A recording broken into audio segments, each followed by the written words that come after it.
നിന്റെ അമ്പാവനല്ലേ നിൽക്കുന്നേ? ആ ആ നിന്നെ കണ്ടു കഴിഞ്ഞാൽ പിന്നെ പുള്ളി വായടക്കി വെക്കല്ലോ കേട്ടോ. ഞാൻ എന്നാ ചെയ്യാനാടാ? എനിക്ക് ഒളിച്ചു കിടക്കാൻ പറ്റുമോ? നീ പിന്നെ അവളെ കണ്ടിട്ടേ ഇല്ലേ? അവളെ കാണാതിരിക്കാൻ വേണ്ടിയല്ലടാ അമ്മാവൻ എന്നോടും അമ്മയോടും ഇതൊക്കെ കാണിച്ചു കൂട്ടിയത്. ഒരു തണ്ടി വന്നോ? നീ എത്തിയിട്ടുണ്ടെന്ന് ഞാൻ അറിഞ്ഞായിരുന്നു. നിന്റെ അമ്മാവൻ തന്നെയാണോ അത്? നാറി. എടാ അയാളുടെ മുന്നിൽ ഗതികെട്ടവനായ പിന്നെ എന്നെ എന്നാ പറയാനാണ്? നീ വല്ല ഗതിയും പിടിച്ചോടാ. എന്തായാലും നിന്നെ കളഞ്ഞിട്ട് പോയപ്പോ എന്റെ മോള് ഗതി പിടിച്ചു. അവളെ ഇപ്പൊ കെട്ടിയേക്കുന്നവന് നല്ല സെറ്റപ്പ് ഉള്ളവനാ. ഒരു നാറി.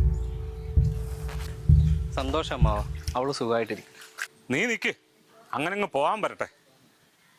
ദേ എന്റെ മോളും മരുമോനും വരുന്നുണ്ട്. വേണേ നീ ഒന്ന് പരിചയപ്പെട്ടിട്ട് പോക്കോ അവനെ. അവളോട് മിണ്ടാൻ നിക്കണ്ട.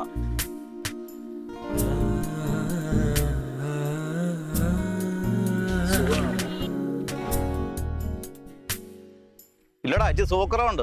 നിനക്കാൻ വല്ല ലക്ഷ്യമുണ്ടോ? ഇങ്ങേരെ എന്ത് പറഞ്ഞാലും ഞാൻ കേൾക്കും. കാരണം ഇങ്ങേരെ എൻ്റെ അമ്മയുടെ കൂടപ്പിറപ്പാ. നിന്നോട് എനിക്ക് അതില്ല, കേട്ടല്ലോ. ഡാടാ നീയൊക്കെ എന്റെ ഇത് മേടിക്കും. ഇത് മോന്തക്കൂടെ ഒന്ന് തന്നാണല്ലോ. അവന്റെ അമ്മാവനെ നീ നോക്കത്തില്ല. എനിക്ക് നിങ്ങൾ വെറും പൊണ്ണാക്കാം. അമ്മു നീ പേടിക്കണ്ട. നീ എന്നെ ഇട്ടിട്ട് പോയപ്പോ ഏതവസ്ഥയിലാണോ ആ അവസ്ഥയിൽ തന്നെ ഞാനിപ്പോ. ഗതി പിടിച്ചിട്ടില്ല. പൊക്കോട്ടെ.